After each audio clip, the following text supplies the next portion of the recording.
Hoy nos acompaña una de las voces más activas del debate sanitario en nuestro país. Médico de formación, gestor con experiencia en 2 gobiernos y portavoz sanitario en el Congreso. José Ignacio Echaniz ha vivido la sanidad desde todos los ángulos posibles y eso le permite hablar no solo de la urgencia, sino de la importancia de la sanidad. A lo largo de su trayectoria ha defendido las necesidades de reformar el sistema desde criterios de sostenibilidad, eficiencia y colaboración. Muchas gracias por estar con nosotros. Muchas gracias a ti, Rick. Bueno, queremos empezar con unas preguntas sobre... Has sido consejero de sanidad en 2 comunidades con realidades distintas. ¿Qué aprendizajes te llevaste de esas experiencias? Bueno, pues muchos, muchísimos, ¿no? Sobre todo por la diferencia en la idiosincrasia de las 2 comunidades autónomas. Una era Madrid, una gran comunidad autónoma con muchos hospitales, con muchos centros sanitarios de excelencia, con muchos centros de referencia, CESUR, con una gran capacidad de gasto, con un presupuesto altísimo, digamos, con un aparato de gestión y de prestación de servicios enorme. Y otra, pues, digamos, menos rica, más modesta, pero muy interesante, porque es muy amplia en el territorio y con una realidad en la atención primaria muy importante y con una distribución territorial de los centros sanitarios muy interesante.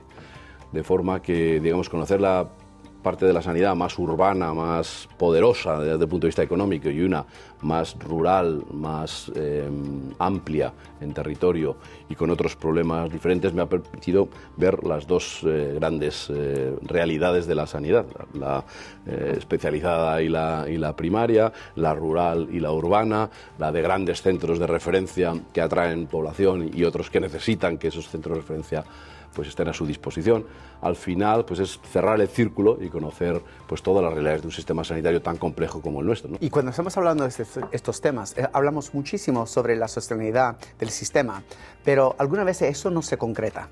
Nos encantaría saber tu punto de vista y desde tu experiencia, ¿cuáles serán las reformas más necesarias para garantizar el futuro? Un sistema sanitario cada vez más grande, cada vez más integrado, cada vez con más necesidad de prestaciones, con más moléculas en el mercado que son imprescindibles para curar determinadas enfermedades. Es decir, hace falta una revisión de cuánto y cómo financiamos el sistema sanitario. Y por lo tanto, esa es una de las grandes reformas que hay que dar. Hay un coste de oportunidad, pero es cierto que hay necesidades en la sociedad española en términos de salud que hay que cubrir y por lo tanto hay que ordenar el gasto público para que la sanidad siempre sea una referencia y una prioridad, porque la sanidad es lo más importante para poder hacer todas las cosas. Podemos gastar mucho en defensa, podemos gastar mucho en, no sé, en dependencia, pero como no cuides la salud de los ciudadanos, no tendrás personas dependientes porque no llegarán a la edad donde pierdan su autonomía, ni tendrás tropas para poder defender a tu país, ¿no? Porque no tendrás la salud necesaria. Es decir, la salud es lo más importante de las familias, lo más importante de un ser humano y es la base para poder construir todo el resto de los servicios de un país, ¿no? Pero también tenemos problemas en materia organizativa, es decir, muchos recursos dedicados a la curación, pero menos a la prevención, a ver, digamos, la sanidad como un todo, de una forma más global. Y poder priorizar esos recursos. Tenemos problemas en materia de recursos humanos, de profesionales, tenemos una enorme carencia.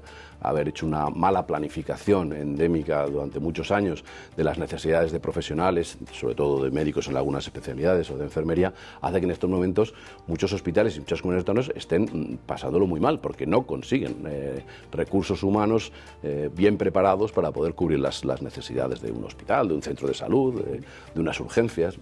Y por lo tanto, esa reforma del ámbito de los recursos humanos también es necesaria. Hay una reforma que hacer en el ámbito de la colaboración público-privada. En España no se puede mirar, como no se mira en ningún país del mundo que sea civilizado, con sospechas ante el sector privado. El sector privado es indispensable en una sociedad porque crea riqueza, porque crea empleo, porque crea oportunidades, porque investiga, porque desarrolla, porque crea nuevas moléculas. Y todo eso hay que incorporarlo a la sociedad con naturalidad y con una forma, digamos, positiva de hacer las cosas. Y muchas otras relacionadas pues en el ámbito de la incorporación de la innovación, la velocidad de incorporación de la... No podemos ser un país que vaya más detrás que otros países en esa incorporación, porque entonces nuestros pacientes irán peor tratados, estarán peor tratados que en otros lugares de nuestro entorno cercano y muchos otros elementos que configuran este microclima donde hay demasiadas cosas que reformar para que armónicamente todo empiece a funcionar mejor, ¿no? ¿Para eso qué hace falta? Pues hace falta un liderazgo enorme desde el Ministerio de Sanidad y una formulación de las comunidades autónomas donde trabajen todos de la mano para conseguir objetivos comunes. Y yo creo que ese trabajo está por hacer y yo espero que en los próximos años, yo soy razonablemente optimista, se pueda hacer. Me encanta, me encanta. Has dicho tantas cosas que estamos tan alineados como empresa AstraZeneca. La razón que estamos teniendo estas charlas es la importancia para educar a todas las personas en el país sobre el gran sistema que tenemos, pero los retos que tenemos por delante. Número 2, la importancia de inversiones en sanidad. Como bien dijiste, sin la sanidad no hay nada. Sin nuestra salud no hay nada para defender al fin del día. Eso es la razón que nosotros pensamos del punto de vista de AstraZeneca y hablar con personas como tú que son expertos, que la necesidad de hacer más y más inversiones en la sanidad. También hablas de las colaboraciones pública-privada. AstraZeneca ha intentado hacer todo posible para traer innovación a este país. Hemos hecho una inversión de 1.300 millones solo en Cataluña y traer 2.000 empleados. Porque, como bien dijiste, aquí estamos intentando impactar la economía. Estamos intentando a trabajar con un ecosistema único en Europa que vemos en este gran país. Tenemos colaboraciones no solamente en Cataluña, pero también en Madrid y diferentes lugares en el país, porque sabemos que tenemos un sistema sanitario con un gran talento, pero al fin del día eso se tiene que fomentar y se tiene que aumentar y tenemos que estar a su lado para que todos disfruten de este gran sistema que tenemos. Ahora, cuando estabas hablando, me hablaste un poco de los hospitales, mencionaste hospitales, y muchas veces hablamos sobre los hospitales, pero no le ponemos suficiente atención primaria. Y pensamos que tiene que haber transformación ahí. ¿Por qué? Porque tenemos que enfocarnos, como bien dijiste, en temas de prevención. Háblanos un poco sobre el papel de transformación que podemos ver en atención primaria. La sanidad de atención primaria tiene una enorme capacidad de asumir reformas organizativas, reformas de concepto, reformas de organización y reformas de estructura interna, ¿no? Y por lo tanto esa es una de las grandes reformas que antes comentábamos, la del modelo, la de la organización, que permita atender más las cuestiones preventivas, atender más todas las innovaciones que pueden mejorar la capacidad de los pacientes de no llegar a enfermar, de trabajar desde el punto de vista, digamos, organizativo, en que las personas tengan, digamos, una calidad de vida en su conjunto mucho mayor. Cuando ya llegan al hospital es porque ya han enfermado, porque ya no han hecho, digamos, la atención preventiva y que les permite no llegar a esas fases últimas, ¿no? de tratamientos ya muy específicos y a veces muy caros y que digamos, descompensan la parte de inversión. Al final la parte de especialidad es muy amplia y la primaria. Yo creo que compensar eso para que el sistema funcione mejor es muy importante y es una de las reformas sin duda que quedan por hacer. Y se escucha mucho sobre no hay suficientes médicos, no hay suficientes enfermeras, hay suficiente... cuéntanos un poco sobre este tema, ¿cuál es tu opinión? Y si eso es uno de los grandes retos de atención primaria. Sin duda. Sobre todo porque quizá en Madrid capital no faltan tantos médicos de atención primaria, pero en los pueblos pequeñitos de mi región, de Castilla-La Mancha, evidentemente hay zonas donde están con una cobertura, digamos, insuficiente como consecuencia de que no es fácil llevar a médicos a pueblos muy pequeñitos donde, claro, su capacidad de vida, su bienestar, el de su familia, los estudios de sus hijos y todas esas cosas, todo ese ecosistema familiar que uno necesita, pues no está bien resuelto, ¿no? Por lo tanto, hay que buscar elementos, motivaciones, incentivos que haga que los médicos puedan estar en ese ámbito. Y ese modelo, ese diseño está sin sin cerrar de una forma eficaz y eficiente, ¿no? Por tanto, ahí hay otro enorme trabajo que hacer. Me alegro que lo comentas, porque muchas veces si estás en una de las provincias, vamos a decir, o ciudades más grandes, piensa que no hay problema, pero estamos hablando de un sistema universal. Claro. Y universal también es para Castilla-La Mancha, claro, o lo que sea, Extremadura, los lugares más pequeños necesitan acceso a los médicos, acceso a los medicamentos y todo eso. Bueno, ahora vamos a cambiar de preguntas. Llevamos años participando en el debate sanitario desde el Congreso. Nos encantaría escuchar de tus experiencias. ¿Cómo es de difícil alcanzar consensos reales en esta materia? Yo creo que tenemos que recuperar una situación en la política de trabajar constructivamente, en términos positivos, de la mano, para poder hacer avances muy importantes. No se puede dar un paso y luego, como en la Yenka 2, para atrás. No se puede hacer un desarrollo y que el gobierno que llegue después lo deshaga absolutamente. Para que las cosas se consoliden de cara al futuro hay que ir de la mano. Tú tienes que pactar con los que no piensan como tú, para que cuando esos gobiernen no reviertan todo lo que tú has hecho. Y la única manera de hacerlo es ir de la mano, es decirle al que está al lado, aunque en ese momento no gobierne, oye, ¿qué opinas de este tema? ¿Te parece que lo pongamos en marcha y lo desarrollemos? Porque de esa manera el país, gobierne este, va dando pasos en la misma dirección.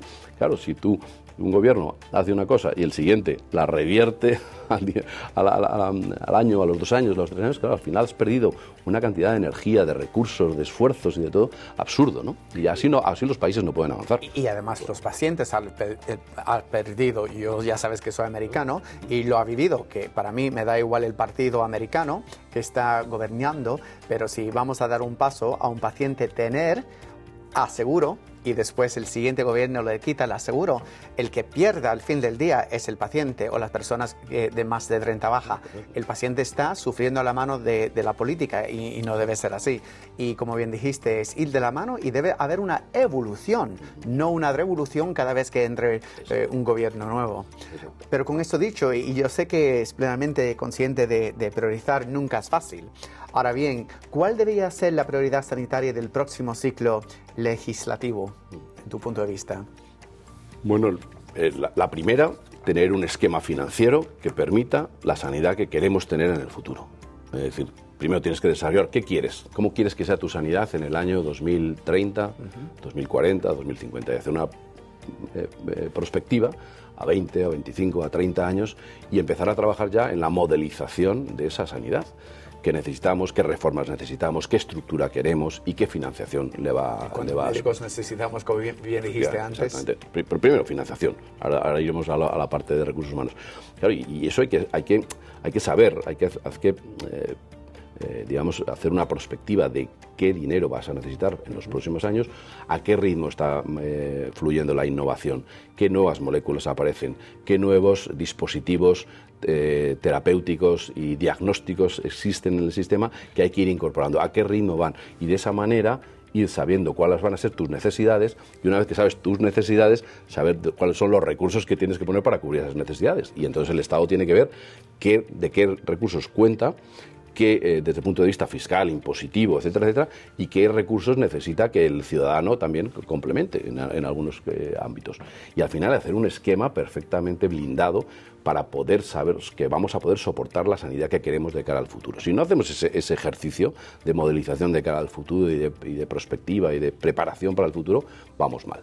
Lo mismo exactamente con los profesionales. Es decir, tú tienes que saber cuántos se van a jubilar en los próximos 10, 15, 20, 25 años y saber lo que te cuesta formarlos previamente. Y por tanto que se encaje perfectamente las necesidades con la demanda. Y una vez que veamos que encajes perfectamente esos dos elementos, pues vas a saber que no te van a faltar médicos de cara al futuro, con los márgenes que significa que algún médico pueda irse a trabajar fuera de España, que pueda venir alguno de algún país a trabajar con nosotros. Es decir, todos esos márgenes, esos colchones hay que irlos creando, pero claramente una planificación de necesidades y de recursos humanos a disposición.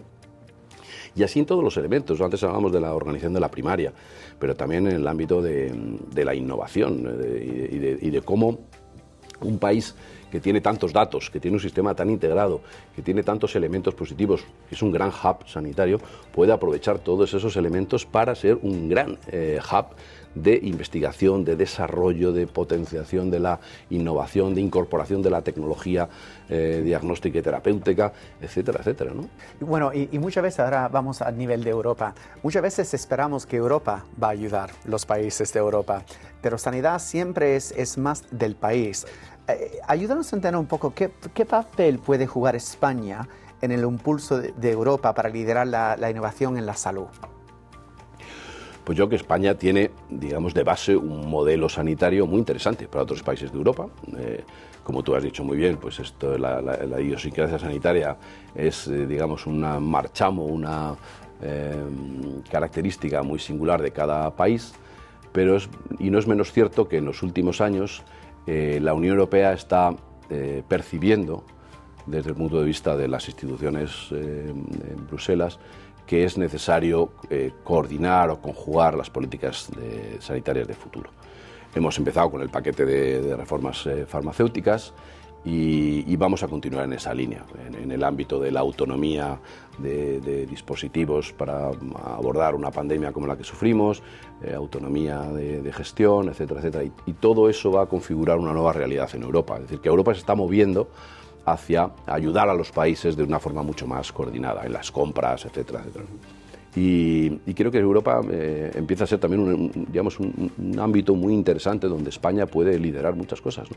Si tenemos la vocación de hacerlo, es decir, si tenemos la capacidad, la ilusión, el entusiasmo de dar esas batallas. España tiene un talento extraordinario, un sistema magnífico, una distribución territorial de los recursos, unos índices de salud que son maravillosos, una longevidad como solo la tienen países como Japón.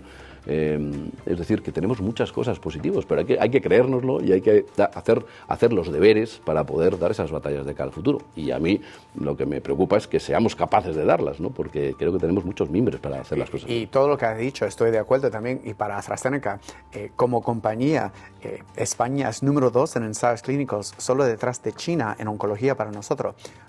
AstraZeneca España es número 1 en ensayos clínicos para toda Europa, porque la calidad de la ciencia es una maravilla.